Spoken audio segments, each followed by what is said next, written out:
Welcome back to the channel, fellow artists, where today I started to try to learn how to draw cats using basic shapes and outlines of reference images and then working on my own.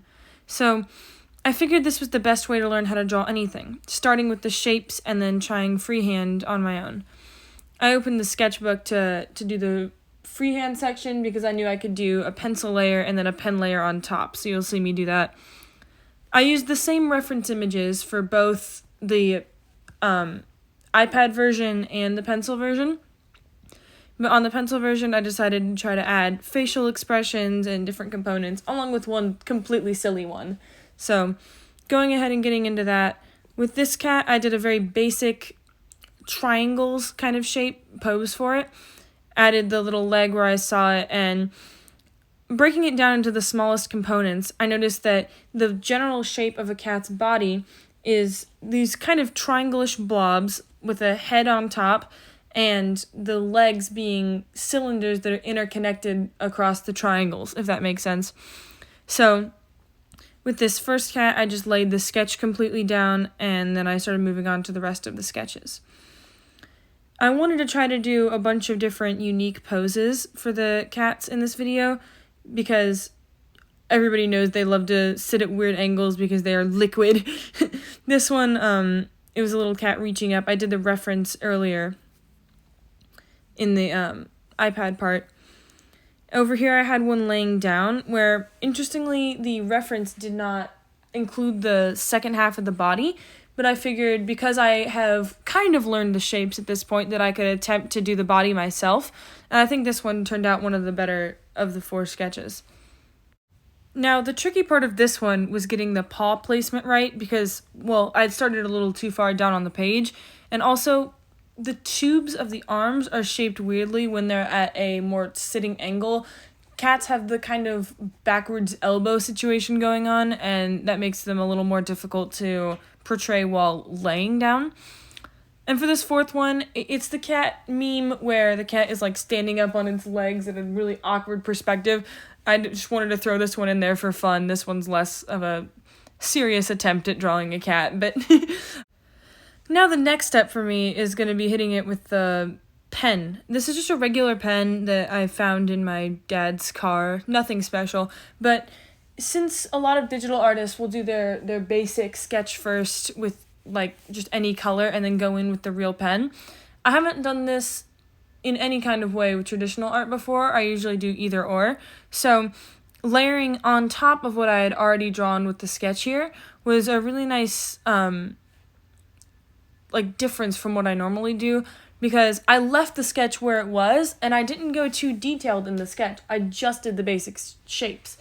Normally if I'm going to do line art, then I'll do like the entire sketch and then entirely trace it with the lines.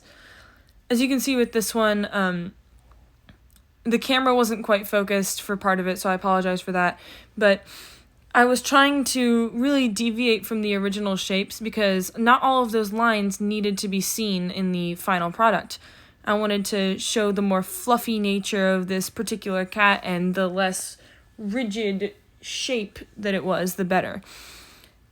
Also, the tail was like huge and fluffy, and I thought that would be best conveyed with a few simple lines. You'll notice in this video that I didn't do a lot of shading with the cats.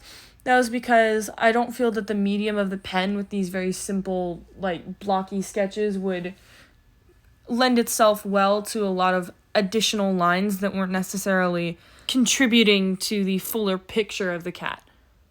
Now, on top of the legs being a struggle with the paws, I decided to go for a really simple shape for the paws instead of defining every, toe on them, and I think that made for a cuter and more simple drawing. But what really got me struggling were the shape and features of the face. Now, whiskers are easy enough, just a couple of lines, but I wish there was a way in this medium to convey a negative space with the whiskers, instead of having them be this black color, which they typically aren't. But I think the shapes turned out really well with the original sketch, and it very much helped to keep it all under control while I was getting our basic fur lines out and going a little more abstract with the shape of the cat. Now, with the one that was laying down, this particular cat reference image was much less fluffy than the other one. So this one had me be able to work with shorter and sharper lines, as well as conveying the fur without making it just fluff lines, if that makes sense. I was able to add a more sharp expression to this one, because every picture of a cat, it's very difficult to tell what their expression is because they don't really have eyebrows, or their mouth does not move in the same way as a human's does. So the shape and angles of the eyes, I've noticed, really affects the way the drawing is perceived with the expression of the cat, because of a more cartoony style, and it's not a complete realism of kittens. This one over here was a kitten with folded ears, so it was more of a challenge than just doing the classic triangle ears for the cat. And I also struggled to get the basic shapes of this one down as easily because of the awkward angle and the lack of triangles going on in this one as a more like fluffy infant. But I think this one ended up turning out pretty good because keeping yourself restrained with the number of lines really lets your mind fill in the gaps of what's going on. I also totally messed up the tail because I haven't quite looked at tails yet, but maybe that's a step for another day. And here we go. I'm about to start doing the completely silly one in a second here. I decided to go way overboard with the perspective of this one just to make it abundantly clear that this one was a joke.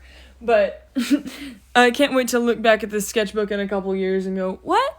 What was that one? All joking aside, the perspective on this one was a really interesting study because the picture was taken from an angle that was so high above the cat, it was pretty difficult to see the feet and the shapes of below it. Anyway, that's going to do it for my first attempt at learning to draw cats. I'm going to probably continue the series because cats are one of my favorite animals, so if you want to stay tuned for the next part of this, subscribe, do all the YouTube shenanigans, and I'll see you next time. Bye!